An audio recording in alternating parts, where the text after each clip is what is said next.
యేసు రక్తమే జయం పరిచర్య. ప్రియ రక్షకుడైన యేసుక్రీస్తు నామమున ఈ ఉదయ కాలమున మీ అందరికీ శుభములు కలుగునుగాక.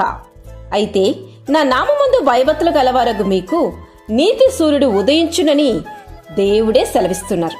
నా ప్రియ సహోదరి సహోదరులారా, దేవుని యందు భయభక్తులు గల వారిని దేవుడు తప్పక ఆశీర్వదించునని, వారికి నీతి సూర్యుడైన దేవుడు ఉదయించునని మలాకి ప్రవక్త ద్వారా దేవుడు తెలియచేస్తూ ఈ మాట సెలవీయడం జరిగింది. ఇక్కడ దేవుని ఎడల భయభక్తులు కలిగి ఉండటం అంటే ఆయనకు ప్రథమ స్థానం ఇవ్వడం.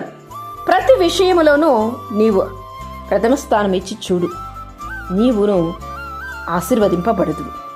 ఆయన పరిశుద్ధుడు కనుక నీవును పరిశుద్ధత కలిగి జీవించు, అప్పుడే నీవు ఆయన బిడ్డవవుదు.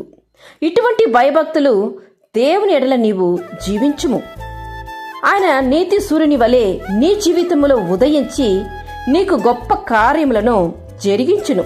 అప్పుడు నీకు స్వస్థత, నీ పాప దాస్యం నుంచి విడుదల, కృప ఘనతయు రక్షణ కలుగు చేసి నిన్ను దేవుడు బలపరచును.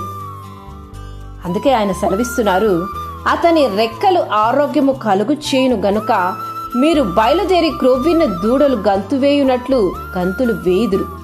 నేను నియమింపబో దినమున దుర్మార్గులు మీ పాదముల క్రింద ధూళివలే ఉందురు, మీరు వారిని అనగదొరుకుదురని సైన్యములకు అధిపతియొక యెహోవా సెలవిచ్చుచున్నాడు. అంత గొప్ప దేవుడు నీకు ప్రతి విషయంలోనూ భద్రతను నీకు ఇవ్వాలి అంటే, నీవు ఇతరుల కంటే గొప్పగా వాడబడాలంటే, హెచ్చింపబడాలంటే ముందుగా ఆయనలో నీవు పరిశుద్ధత కలిగి జీవించి భయభక్తులతో ఆయన నీవు కొనియాడాలి.